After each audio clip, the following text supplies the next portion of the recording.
નમસ્કાર વિદ્યાર્થી મિત્રો, આજે ધોરણ 7 વિષય ગણિત પાઠ 13મો ઘન આકારોનું પ્રત્યક્ષીકરણની સ્વાધ્યાય પોથી।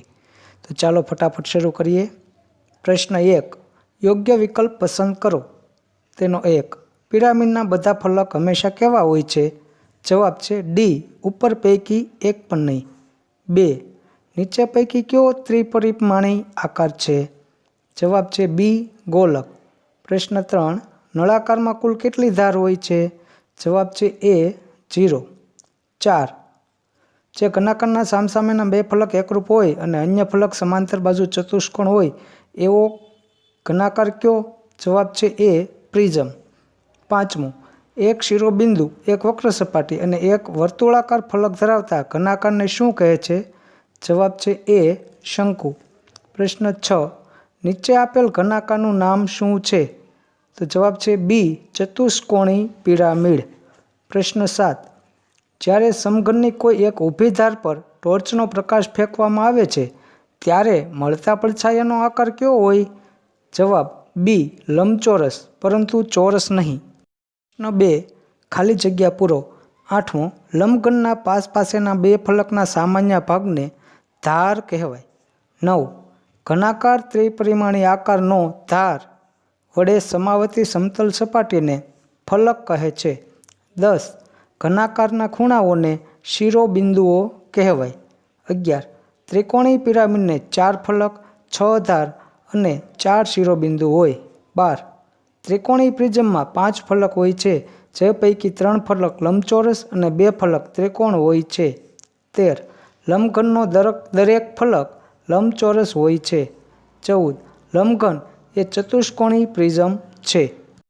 પ્રશ્ન 3, સૂચના મુજબ કરો। એમાં 15, જેની પહોળાઈ અને ઊંચાઈ સરખી હોય પરંતુ લંબાઈ તેની પહોળાઈથી બમણી હોય તેવા લંબઘનની રેખાકૃતિ દોરો। તો મિત્રો, પ્રશ્ન 15, 16 અને 17ની રેખાકૃતિઓ અહીં દોરેલી છે, જેમાંથી તમે જોઈને દોરી શકો છો। તો પ્રથમ આકૃતિ પ્રશ્ન 15ની છે। ત્યાર પછી 16, ત્રિકોણીય પ્રિઝમની રેખાકૃતિ દોરો। તો જે અહીં રેખાકૃતિ દોરેલી છે તે ત્રિકોણીય પ્રિઝમની છે।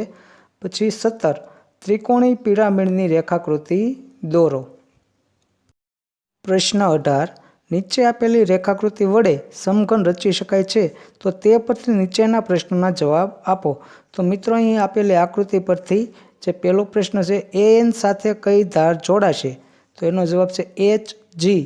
બીજો છે ડી, ઈ સાથે કઈ ધાર જોડાશે? તો તેનો જવાબ છે સી, ડી। પ્રશ્ન 19મો છે, નીચે આપેલ ઘનાકારમાં કેટલા સમઘન છે તે ગણો અને નીચે આપેલ બોક્સમાં લખો। તેમાં પહેલો છે એમાં જવાબ છે 10 અને બીજો છે એમાં છે જવાબ 6। 20, આપેલ આકૃતિ કયા ઘન આકારની છે? તો જવાબ છે પિરામિડ। 21, આપેલ આકૃતિમાં ફલક એફ કેટલા છે? જવાબ છે સી, 8। હવે અધ્યયન નિષ્પત્તિનું સર્વગ્રાહી મૂલ્યાંકન। તેમાં પ્રશ્ન 1, યોગ્ય વિકલ્પ પસંદ કરો। તો આકૃતિમાં આપેલ ઘનાકારનું નામ જણાવો।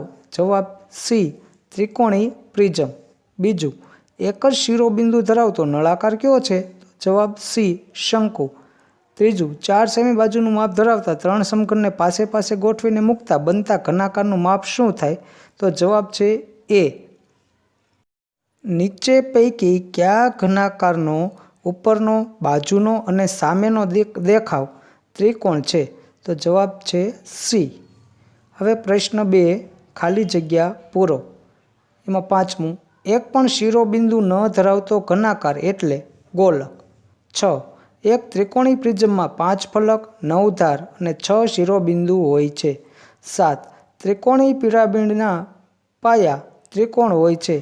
8, બાજુમાં આપેલ રેખાકૃતિ શંકુની છે।